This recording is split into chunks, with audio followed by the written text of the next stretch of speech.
Hey guys, it's Mo. How are you doing today? Am I in focus? Yes, okay. Hey guys, it's Mo. How's it going today? I kind of wanted to just do more of a casual vlog type of video today. As you can see, I am just chilling in my room. I was going to do like another GQ fashion type of video, but it's a super cloudy day and I have zero professional lighting, so I'm going to have to wait until the sun decides that I should film that video. So for today, it's just kind of a vlog thing, and I am right in front of a window so that it is actually lit. Low budget filmmaking at its best. And speaking of low budget filmmaking, today I wanted to talk to you about how to make a video completely by yourself, make like a good film that you would be proud to show someone without anyone's help, because sometimes, if you're like me, you live in an area where nobody's interested in film, nobody's interested in acting, and you kind of have to do it on your own, and I have, in my opinion, really kind of gotten good at that, because that's kind of what I've had to do always.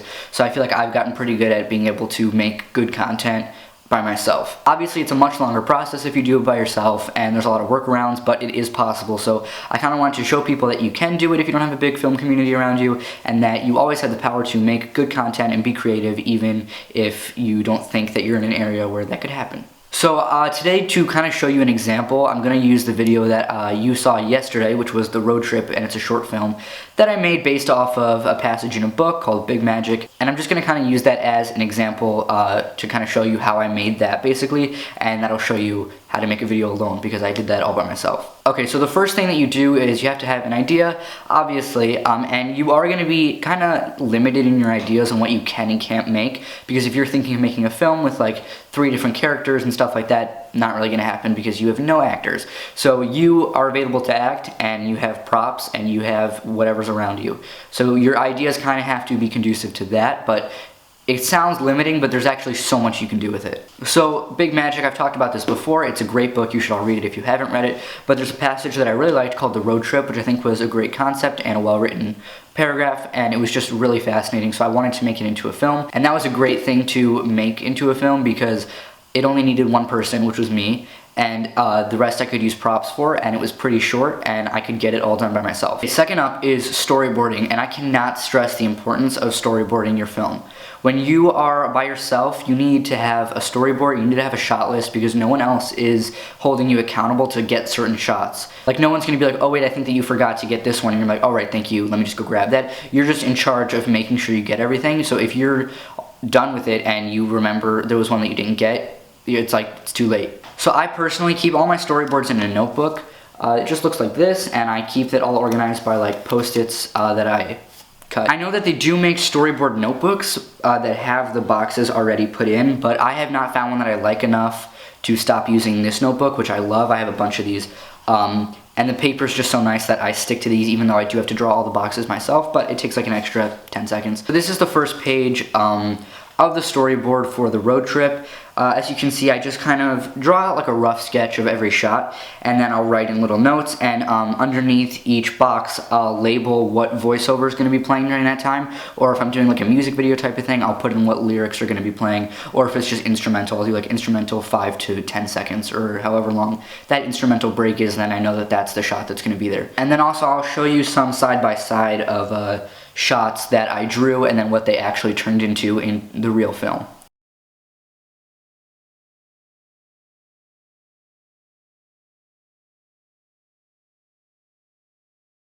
I'm sure that there are more efficient ways to do this. I'm actually 100% positive, but this is the way that works for me, and I make sure I get everything, so it works, so I keep doing it. And again, with storyboarding, you have to always take into account that you're the only one here. So if you're in the shot, then you can't be storyboarding a pull focus or a pan shot, because you can't be operating the camera and be in the shot at once. So any shot that you're in, the camera just has to be stationary. That's kind of an annoying limitation, but there's other ways to tell your story, so don't feel like it's gonna completely ruin your film just because of that one thing. Once you have a super thorough storyboard, and I really want to stress that, make sure you storyboard every single shot you're gonna want. You can get to the actual like prop design or whatever you're gonna need for the film that is not you. So for this one, the point was that Fear is kind of going on a road trip with you, so I wanted to have Fear in the backseat of the car, and I was planning on making it out of like cardboard. I was gonna layer them up and then like cut it out. First I just made this prototype out of paper, and this obviously wouldn't hold up. I wasn't actually gonna use this, but I kind of just wanted to see the size of it and see how it would look in my car and things like that. But before I actually ended up getting a bunch of cardboard and cutting out and wasting all that time, my mom was like, why don't you just go to Michael's and get letters that they have for like $5 each that are wood and really nice and already built.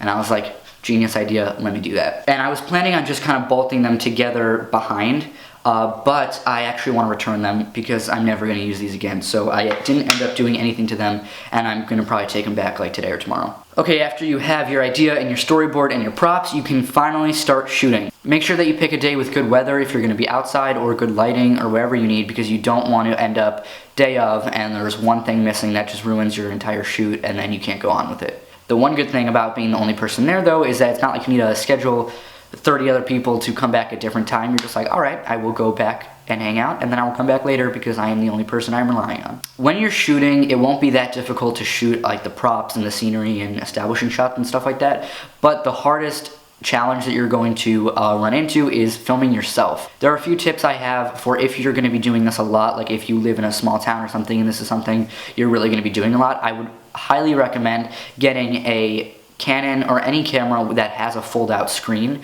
because then you'll be able to see yourself a little bit, and even from a distance you can kind of like see the framing a little bit. So if you're like, wait, should I move a little to the right or to the left, you can kind of see that from far away in the screen that's flipped out. Also, in terms of focusing, this is such a challenge for me. I would use like a coat rack or something kind of tall. You just put it there, and then you go back to the camera and you can make sure that's in focus, and then you go back and stand there and you're fine. If you don't want to leave your camera on auto exposure and let it take care of all of that, then you'll have it on manual, and you'll need to actually set the exposure for like your skin or something, and that's not going to be the same as whatever stand-in you had there, be it a coat rack or even another person. And then you run into issues like I had with this shot, which I will play right now, where it was way overexposed, and I didn't notice that until I got to editing. But it's that kind of thing where if I had an actor, I would have just been able to be like, oh, okay, like it's overexposed, fix it. But since it was just me, I didn't see that till later, and it was night, I couldn't go back out and film it. If I wasn't doing Vlogmas and trying to get a video out every single day at 8 a.m., then I probably would have just waited until the next day and gone to get that shot again, just that like one.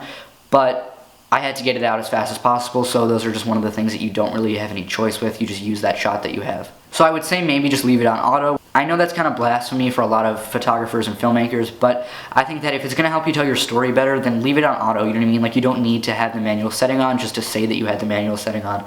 Like, in this situation, I wish I had used auto, because the shot would actually look a lot better. The main thing you're gonna need for shooting is patience, patience, patience, okay? Because it's just you. So you're gonna be running to the camera, running back to your spot, running to the camera, running back to your spot. You're gonna go through the shots and be like, wait a minute, that's why I'm not an actor, because I don't know what I'm doing, and my face is super weird because I was trying to act, which is not something I should probably do because I don't do that. That's not my thing. But when you have no actors, that's what you have to do. So that's gonna suck, but it's worth it to get a good film out. And if you're by yourself, that's what you have to do. I think the goal with any film that you're making by yourself, for me at least, is to always be like, okay, like I like it. Like, that's the tone of voice I wanna have. When I'm done editing, when I'm uploading, I watch it again, I go, okay, I like it. You're never gonna be like, I'm obsessed with this, I love it, this is on the same level of films that I watch on Vimeo or that I watch in the movies. Like, that's not gonna happen. So I think that the best possible reaction you could have is just be like, okay, cool, like I like it, I'm proud of it, like let's move on to the next thing. And that's kind of the main point that I wanted to bring to you guys today, is that you should always, always, always go on to the next thing. I don't care how bad your film was, upload it, let it just be out there, let your creative vibes go out, and then work on the next thing. I've never done videos at the pace with which I'm doing them right now, which is every single day, but it's like the craziest thing, and I'm learning so much more than I did, because like, doing a video a week, I was learning, obviously, because every week I think my videos hopefully get better, but the rate just really picked up. So it's like every single day I'm learning something new. And even with this film about fear, that like I learned so much with the stop motion, that like with the way I was standing, it was just gonna get easier and easier and easier. And you're gonna look back on the first time you made a film by yourself and you're like, that was a mess and I didn't do anything right and I took way longer than I had to. And now you're just like, you're as efficient as possible. So even if it's not the most efficient way to make a film, it's the most efficient way to make a film by yourself, and you're gonna get to that point and you can make all the content you wanna make, and you're gonna have a lot of creative outlets even if you don't live in an area where there are a lot of places to do that.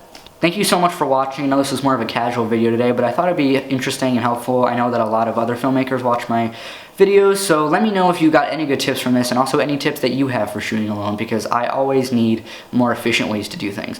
So don't forget to subscribe if you haven't already, and I will see you in a video tomorrow. Bye guys.